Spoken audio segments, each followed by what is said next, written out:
Hace casi un par de semanas, menos, platicábamos con Adrián Levarón. Y es que vino esta petición de autoridades estadounidenses al presidente Biden en el marco de su State of the Union, su mensaje, su informe de gobierno. Y le piden, particularmente republicanos primero, diputados, congresistas y luego fiscales, le piden a el presidente Biden que declare como organizaciones terroristas los cárteles de la droga en México.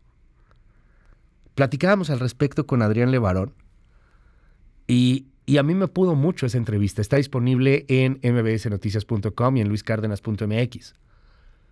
Me pudo mucho, porque Adrián Levarón lo dice clarito. A ver, yo lo que quiero es justicia. Me vale quien sea, pero que sea justicia. Me urge justicia por mi familia, a la que mataron en Bavispe. Y que hoy esa zona se terminó convirtiendo en pueblo fantasma. Esto nos lo dijo aquí en MBS. Escuche. Todavía, después de 3 años y pico de estar macheteándoles duro, como todos ustedes me han visto, todavía me pregunto qué pasó. Y mi conclusión es esa. Fue un acto de terrorista para criar terror. Eso pasó. Y ¿sabes qué? Les funcionó. La mitad de esos pueblos se fueron. El 80% de la gente de La Mora dejó La Mora. Se fue de Bavispe para no volver. Yo nomás le quiero pedir a López Obrador que también me ayude a declararlo comunista, terrorista. Es lo único que necesito, que lo haga el presidente, que lo haga el juez, que lo haga el fiscal. ¿Por qué le sacan? A mí no me gusta meterme en lo bilateral. A mí no me gusta meterme en lo binacional y las implicaciones porque yo no las conozco y no me quiero meter en ese chisme, sinceramente. Pero yo sí apoyo. La entrevista completa está en mbsnoticias.com. Hoy vamos a platicar de esto, de los cárteles que en México están generando muerte tras muerte tras muerte. Y en los Estados Unidos, del fentanilo, que a través de una adicción, que por cierto tuvo mucho que ver con farmacéuticas, está generando también muertes y muertes y muertes. Ok, la solución es que nos declaren cárteles terroristas. Hoy estamos ya en un punto en el que nos vale cacahuate quién nos vaya a resolver el problema. Lo que queremos es que se resuelva el problema. Esta desesperación que tenía Adrián Levarón, esta desesperación que tienen muchos en todo el país, lo mismo en Guanajuato, lo mismo en Zacatecas, lo mismo en Sinaloa, lo mismo en Tamaulipas, lo mismo en Guerrero. Salvador Mejía, qué gusto saludarte hoy con un tema tan duro, tan escabroso, tan difícil, pero pues muy necesario. ¿Cómo estás? Muy buenos días. Luis Cárdenas, buenos días. Qué gusto verte. El gusto es mío. Cuéntanos. Híjole, ¿qué te puedo decir? Platicar de esto, platicar del verdadero impacto de los cárteles desde esta mesa aquí en la Ciudad de México es facilísimo. Pero pues me gustaría que tuviéramos esta plática en Sonora, en Veracruz, en Zacatecas, que está... Pues no se puede tener. En Michoacán... No podríamos. ¿O la tendríamos? No, en Michoacán ya pasó. Llegaron los cárteles a una estación de radio y de tele y los amenazaron por derecho de piso. Eso pasó en Michoacán hace 2 semanas. Platicamos desde el privilegio, Luis, de que sí, claro. vivimos en pues, todavía el último bastión de seguridad de la Ciudad de México. Pero bueno, ¿por dónde empezar? Pues empecemos por los datos.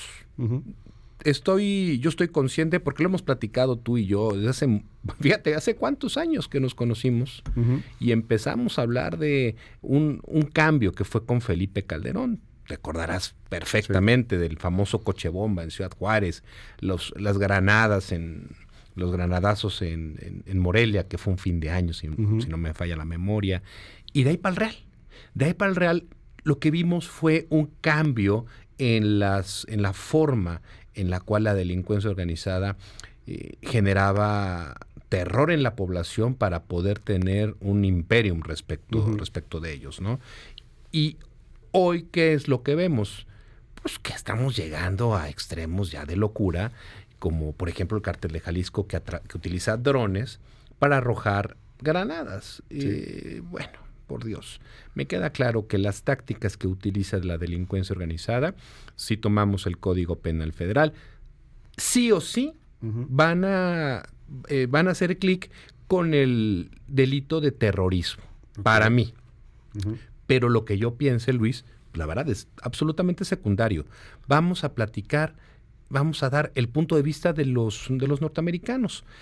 La semana pasada, el 15 o el 16 de febrero, comparece la jefa de la DEA en el Senado de los Estados Unidos para intentar explicar qué es lo que está ocurriendo con la crisis que ellos están viviendo por el fentanilo.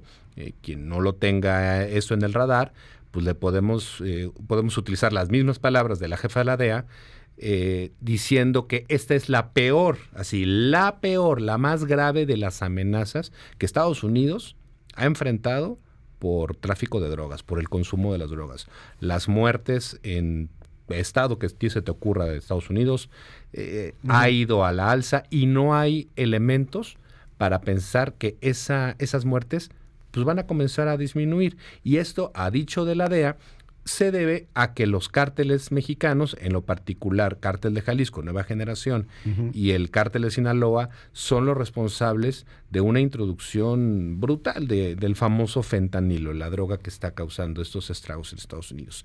Y lo que la DEA está pidiendo es justamente un cambio en la manera en la cual se están combatiendo los cárteles, porque a su juicio esa es la manera de evitar que siga entrando el fentanilo a los Estados Unidos. Okay. ¿Y cuál es esa mecánica? Me preguntarás y yo te responderé. Dice la jefa de la DEA, como combatieron a los Zetas, y pues quien tenga memoria recordará que en su momento los Zetas fueron perseguidos como animales de presa, ¿no? A ver, ¿eso dijo la jefa de la DEA? Tienen que combatirse a los cárteles de Sinaloa y al cártel de Jalisco. Se debe designar a ambos cárteles como de mayor prioridad, tal y como ocurrió en 2012 contra los Zetas, quienes también hay que recordar fueron vinculados a Hezbollah en algún momento. Sí, claro. Te tengo ahí por un momento. O sea, palabras de la jefa de la DEA. Ann Milgram es la jefa de la DEA, ¿no? Sí, señor. Ann Milgram dijo, hay que combatir a los cárteles mexicanos que nos están pasando fentanilo, llámese particularmente Cártel de Sinaloa y Cártel Jalisco Nueva Generación. Hay que combatirlos con la misma fuerza. La misma fuerza que se combatió a los Zetas. Es correcto. A los Zetas se les combate particularmente en el sexenio de Calderón, un poquito después en el sexenio de Peña Nieto, aunque la verdad los debilitaron mucho en el sexenio de Calderón. Y se habló, tú y yo lo hablábamos, y sonaba un teléfono y nos decían, dejen de estar diciendo esas cosas que luego se confirmaban con apoyo norteamericano. Pasaron varias cosas. Pasaron muchas cosas. Y hablamos de los vigilantes. Y hablamos de estos grupos casi que extramilitares o paramilitares. Los matacetas. Que luego derivaron en otras cosas. Y que muchas veces platicamos es que estos son grupos gringos, militares, que están entrando a ciertas zonas en Tamaulipas y están aniquilando a estos elementos del crimen organizado. Con Calderón, y con esto cierro para continuar con tu narrativa, Salvador, con Calderón hubo una apertura brutal de el gobierno y de la seguridad a los Estados Unidos, al grado que aquí en Reforma dice que había oficinas de inteligencia militar. No dicen. Dicen, a mí no me consta. Pues no me metí ahí. Ok, dicen. Ya no sé tú, pero dicen. Yo nunca me metí ahí. A ese grado estaba. Pero realmente, ¿qué resultados tuvimos? Pues sí, Calderón, tú entrabas, sí, esas oficinas existieron, por supuesto. Claro. Pero tú entrabas a la entonces CEIDO, su Procuraduría de Delincuencia Organizada, y te topabas con unos güeroskis muy interesados. Oye, ¿cómo han cambiado los agentes del Ministerio Público? Sí, Calderón les abrió la puerta a las agencias norteamericanas. Sí, la CEIDO estaba ahí. Pero, Luis, más allá de eso, ¿realmente qué ocurrió? Pues no mucho. Y esa es la parte ya de los hechos. No pasó nada, pero luego llega Peña Nieto. La cooperación se reduce. Llega el presidente López Obrador y la cooperación se va a .0001 cuando él decide sacar a personal de la DEA. Y cosa que estamos hablando de datos, Luis. Y ahí otra vez, lo que rompe quizá ya la relación DEA López Obrador, DEA 4T, fue la detención del general Cienfuegos. Es la detención. Entonces, si en esa parte, Luis, del combate a los cárteles, la dejáramos hasta ahí, diríamos que tenemos no una muy buena relación con la DEA y que no necesariamente hemos tenido los resultados que los Estados Unidos quieren. Pero creo que tenemos que hacer una pequeña aclaración. ¿Por qué estamos diciendo esto? ¿Por qué estamos analizando esto? En atención a los reclamos de la jefa de la DEA. Sí, México tiene que hacer más. Sí, México necesita combatir con más fiereza. Sí, México no ha entregado información. Bueno, sí, entonces digamos, vamos a ponerle número a la casa. La colaboración México-DEA, DEA-México no ha sido necesariamente la mejor, por un lado. Por otro, la DEA en México viene arrastrando también no pocos escándalos. De hecho, la cabeza de la DEA en México, que fue designado un poquito después de lo de Cienfuegos para generar una amigable composición, pues fue retirado de su puesto por actos de corrupción. Hizo fiestas con abogados de narcotraficantes. Esto fue un escandalazo en los Estados Unidos. ¿Qué? Y por la cara que pones... Yo no sabía. El ex jefe de la DEA en México. En este sexenio, o sea, hace Sí, un ratito. con Ajá. Cienfuegos. O sea, cuando Cienfuegos fue hace 2 detenido años, 3 años. Ajá. Ciertamente, detenido y liberado, Ajá. se asigna a una nueva cabeza. Aquí en Aquí en México. México, ahorita se me fue el nombre, pero Ajá. si lo googleas ahí en Ok. tu ordenador, Ajá. lo vas a encontrar. Esta persona fue retirada de la oficina porque él rentaba una casa muy cerca de la embajada norteamericana, muy cerca de aquí de MBS, y exactamente ese es estamos viendo la imagen del Nicholas Palmieri. Él rentaba una casa de lujo, hizo una fiesta de su cumpleaños donde fueron abogados de narcotraficantes, supuestamente, e invitó personal diplomático y a personal de otras agencias de Estados Unidos, y el estilo de vida levantó sospechas Y lo cesaron. Y esto es un escandalazo, ¿Sabes? porque incluso se le acusa de haber utilizado fondos de la DEA para fines no vinculados con el combate al narcotráfico. Entonces, si a esas, Luis, nos vamos, la relación, uno, va de nuevo, no ha sido la mejor. Dos, pues así que digas la DEA en qué buenas condiciones está, pues tampoco es cierto. Qué gran trabajo ha hecho, no te la creas tanto. Yo siempre le he dicho a mis alumnos, siempre le digo a mis clientes, no porque tú tengas una relación con norteamericanos, no significa que sean la 18ª maravilla del mundo. Pero dentro de todo esto, Luis, viene la otra parte que es la que más me preocupa, que es la radicalización del discurso en los Estados Unidos, sobre todo por esta parte de que quieran homologar a los cárteles mexicanos como organizaciones terroristas. Okay. Déjame ponerlo en este contexto. Dios bendito, a nuestro señor presidente Andrés Manuel López Obrador no le va a tocar enfrentar a las posibles consecuencias por una tentativa de equiparar a los cárteles. Lo que va a ocurrir es que, como muchos de los análisis que he escuchado y que he leído, todos apuntan a lo que va a tener que enfrentar a quien gane la siguiente elección presidencial, sea la corcholata que tú me digas.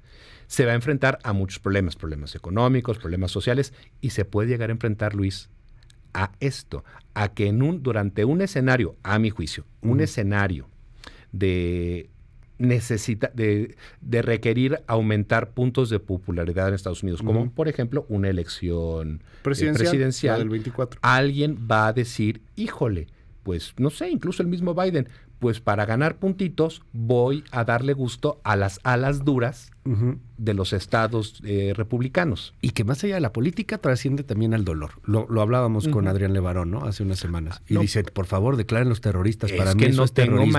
A ver, Luis, no tengo manera de decirle que no tiene razón. Porque ahí, y él no es ni republicano, ni demócrata, ni nada. Él le vale. O sea, lo que quiere él lo que quiere es justicia, ¿no? Fundamentado en la lógica de lo que él ve. Pero vamos un poco para que podamos entender, ¿eso qué? O sea, que seamos cárteles. A ver, que en vez de que les digas cárteles ahora o le voy a llevar carteles, organización ahora les digas terrorista. ¿Terroristas qué? ¿Y a mí de qué?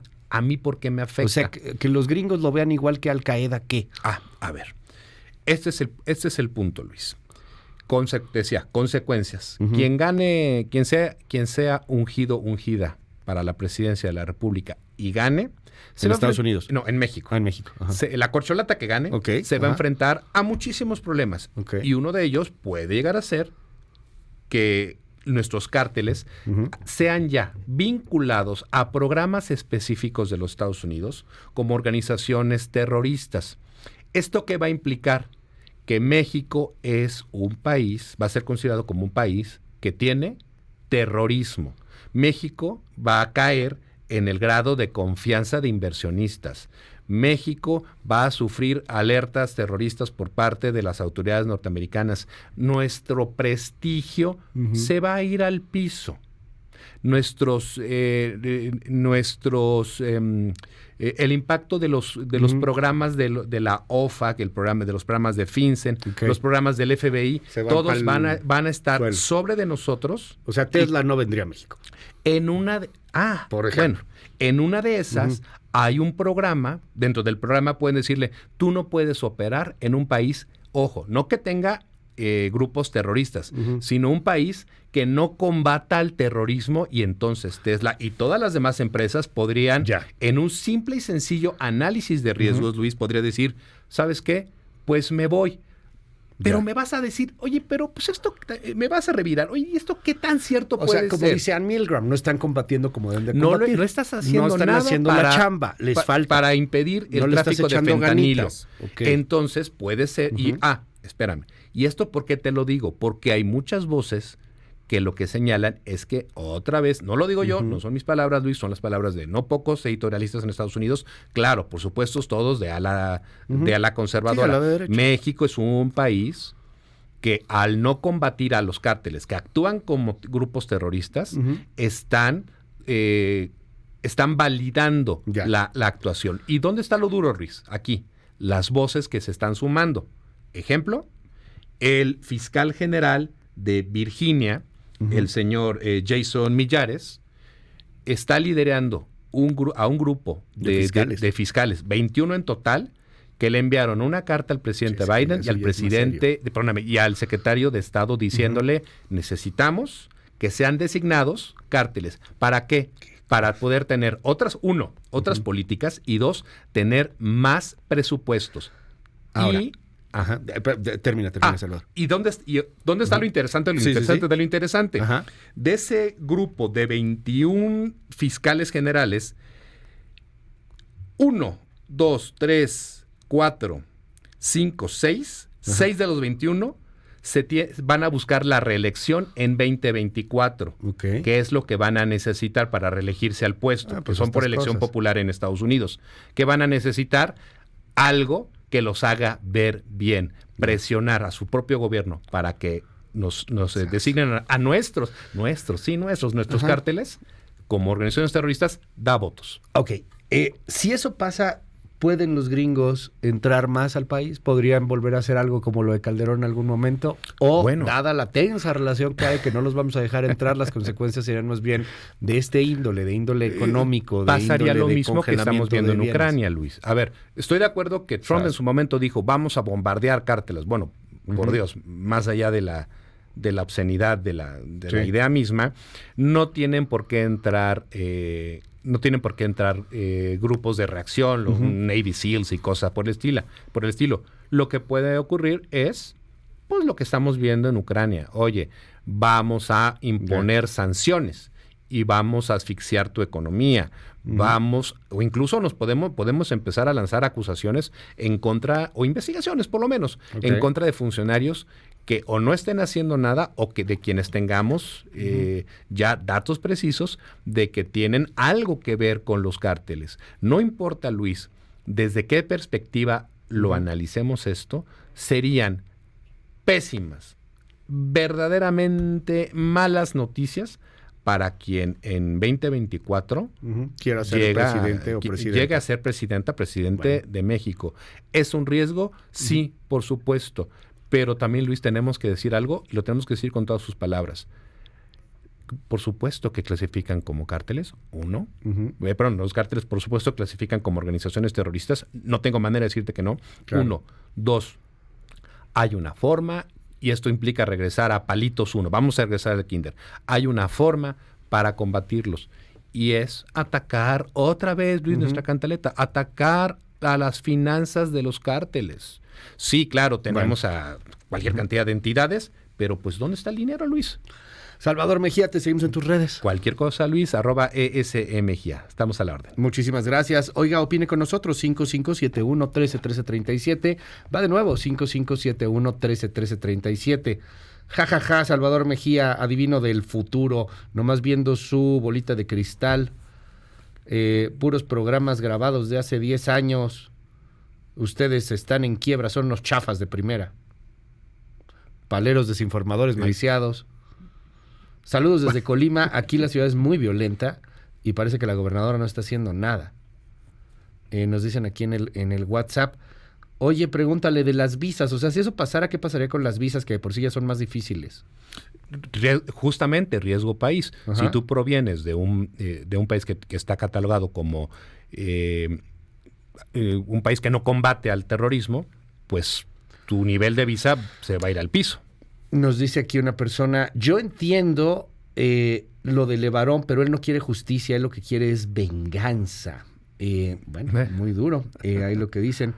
A ver, oigan, pero también hablen del otro tema, ¿eh? Hay un consumo de opioides en Estados Unidos. Las empresas farmacéuticas son responsables, es cierto. Sí, El fentanilo surge en 2010 y lo daban como chochitos. Dopsic, la serie. Dopsic está Es buenísima. buenísima, que habla Ve a del tema. Dopsic, ve a Dopsic. Además, las actuaciones son maravillosas en esa serie. Pero es cierto, o sea, te lo daban como chochitos y además lo que querían era que consumieras más y más y más y generaron una gran crisis de fentanilo. Aquí esta persona que está muy enojada porque transmitimos la entrevista de Adrián Levarón y que dice que es de hace años. No es de hace años, fue de la semana antepasada. Hablábamos de este tema de los cárteles terroristas y creo que teníamos que tomarlo con mayor seriedad. Y el mismo Adrián Levarón nos decía que tiene una persona que se enganchó con el fentanilo por una farmacia, no porque se fue a drogar, pero bueno.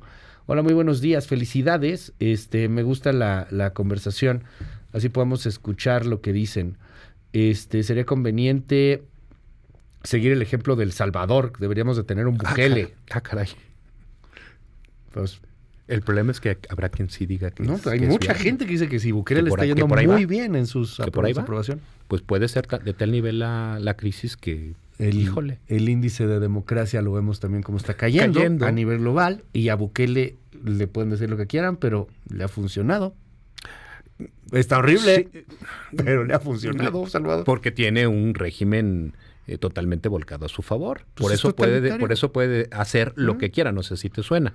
Claro. Pero esto, Luis, auditorio, se combate de dos maneras. Con tanques, con armas, no sé si recuerden también eso, no sé si les suena conocido, o con inteligencia, con buenas políticas, con apego a derecho y sobre todo con honestidad.